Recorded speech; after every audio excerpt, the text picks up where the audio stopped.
Hello and welcome to the bonsai garden. It's currently the middle of December. We've got about a week to go before Christmas, and we've just had a week of freezing temperatures.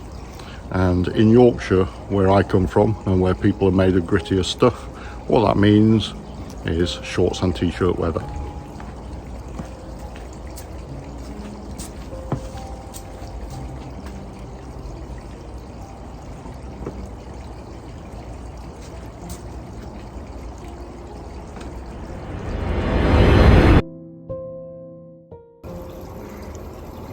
I know that a lot of people seem to worry about their deciduous trees in winter and what protection they might need to give to those trees. If you think about what's happening inside the tree and what has been happening for the last several months. In autumn, as the days begin to get shorter, the tree starts to close down the leaves, and it withdraws all the chemical compounds within those leaves that it can, and it effectively is preparing antifreeze. So because the tree is losing leaves, it's drawing up less water into the trunk and not transpiring as much, and because it's withdrawn the chemical compounds back into itself, those protect it from the worst of the winter and from freezing. The tree's effectively made its own antifreeze. So for trees which are native to your particular environment, and for example if you live in a temperate climate and it's a temperate tree, hawthorns, oaks, even Japanese maples, those trees will be fine in the temperatures which certainly the UK presents to them.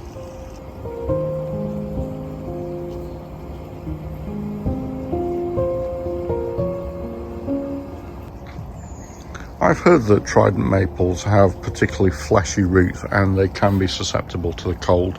So for the first time this year, I'm wrapping this young trident maple in bubble wrap. And I think that should be sufficient to keep the worst of the winter frosts off that. And in fact, it might not actually be necessary, but this is the first year with this particular tree, so we'll see how we get on.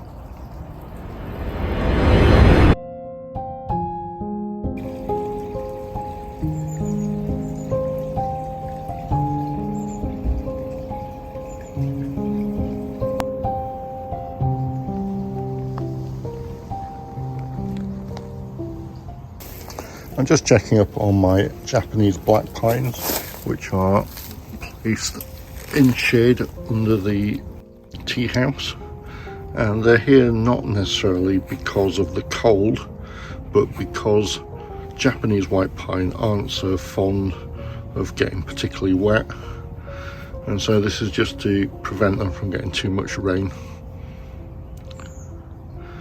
Now, if I understand correctly, Japanese white pines tend to be a mountain tree, so living at a higher altitude they tend to get less water, and Japanese black pine are more of a coastal tree, and so they do get a little bit more rain and are a little bit thirstier.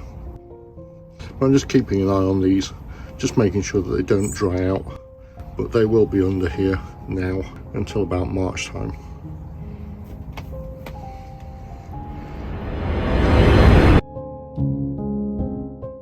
I've got a number of Chinese elms around the garden, and I just want to show you them because some of them are in leaf and some of them have lost their leaves, so there's a bit of a combination. So if your tree has lost its leaves, don't necessarily be concerned. This is a cork bark Chinese elm, root over rock, and this one I know loses its leaves in winter. But if you actually look at the leaves themselves, they're exactly the same as my other non-cork bark Chinese elms.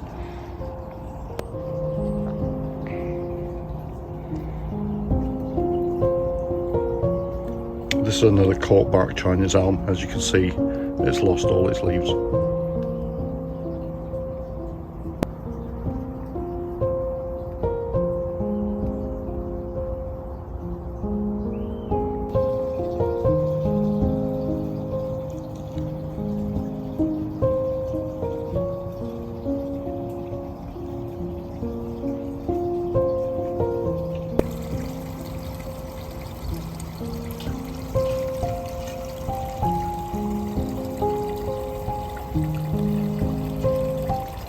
And here's one of my smaller Chinese elms, and you can see that that in fact has lost most of its leaves at this point.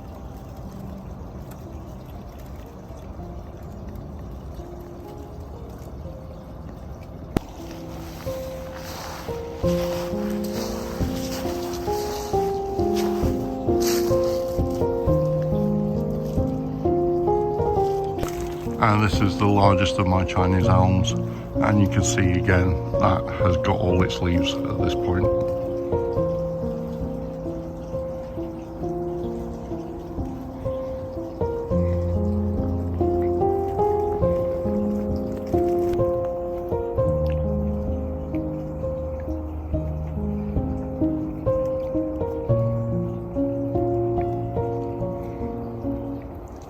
So clearly, for those who worry about their Chinese elms, about leaving them outside in the frost and the cold, I wouldn't worry too much. They are particularly hardy trees. Their behaviour can be a little bit different. You might have some that drop leaves, and you might have some that hang on to those. But as I say, they're fairly hardy, and they will come back in spring.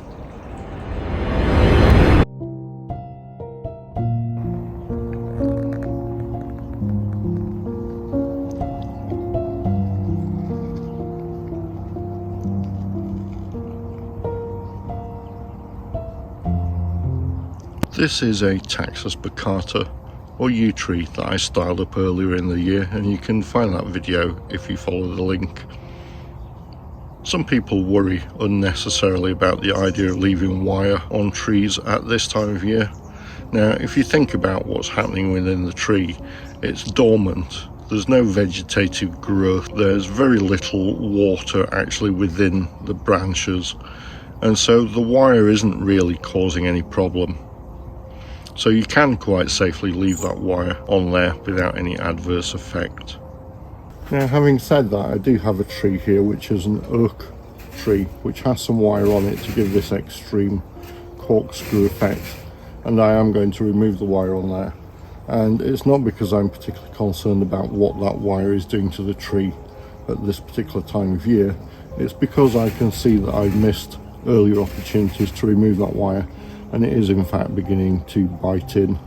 So if I wasn't to remove that wire now, if I leave that on until spring, once the tree starts growing again, then the tissues will expand further and the wire scarring will just be increased. So it makes sense to remove it at this point of time. And I always advise cutting the loops of wire off one turn at a time. I think that it's possibly a false economy or a mistake to try unwinding the wire and trying to save that. I think there is a greater chance of you causing damage to the tree. And you can see, if you just look in there, you can see the scarring beginning to happen on the tree.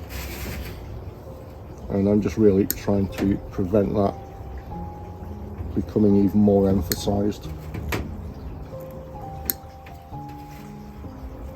Now, this is always one of my favorite jobs, cutting away wire from trees, and my wire cutters are easily my favorite tool in the bonsai kit. I think there's something quite relaxing and cathartic about snipping away the wire.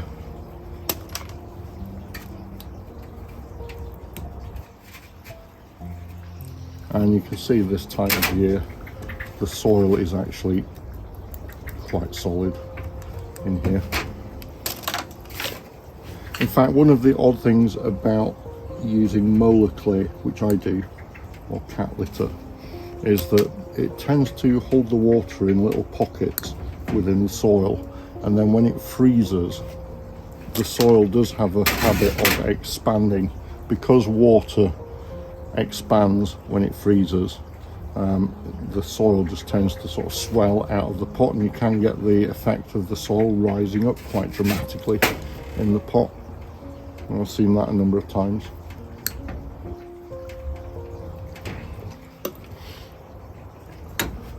So nearly done.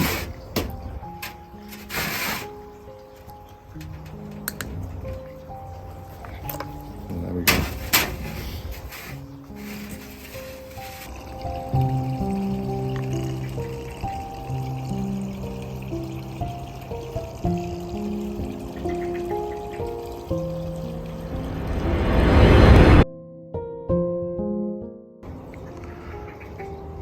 This time of year when all the leaves have dropped on your trees, it is a great opportunity to look at the structure of your trees and make decisions about structural issues, look at the placement of branches and so on.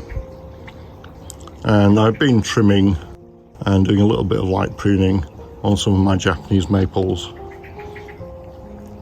This is my big Heron's crabapple bonsai tree, and I've been looking at a branch in here for a little while now, and I'm not entirely sure that I'm happy about it. So I put some wire on to lower this branch. You can see here we've got a little bit of a pulley to lower that down. But what I've got, if you look at it from the side now, is this branch is coming lower, but it's actually crossing across the profile of the tree behind some of these other branches.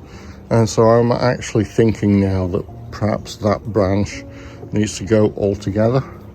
It's also at a junction in the tree with several others, which might lead to the dreaded inverse taper, so there might be some benefits from removing that. However, again, if you think about what's happening in the tree at this time of year, there is no new vegetative growth, and the tree's metabolism has slowed right down. So if I make any major cuts, those won't heal over at this time of year and will probably remain open wounds. That's an invitation for funguses and fungal issues. And so what a lot of people will do is identify structural work at this time of year when the tree is visible in its winter profile, and then mark branches to be removed, and remove those in spring once the tree has come out of its dormancy, and it will be able to heal up those wounds quicker. So that's something to bear in mind. And I think potentially in spring then, this particular branch will be getting removed from this tree. So I hope some of that was informative or useful for you. If so, consider subscribing so you catch the next videos. And thanks very much for watching. Oh, so f***ing cold. I can't feel my fingers and my... It's turned inside out.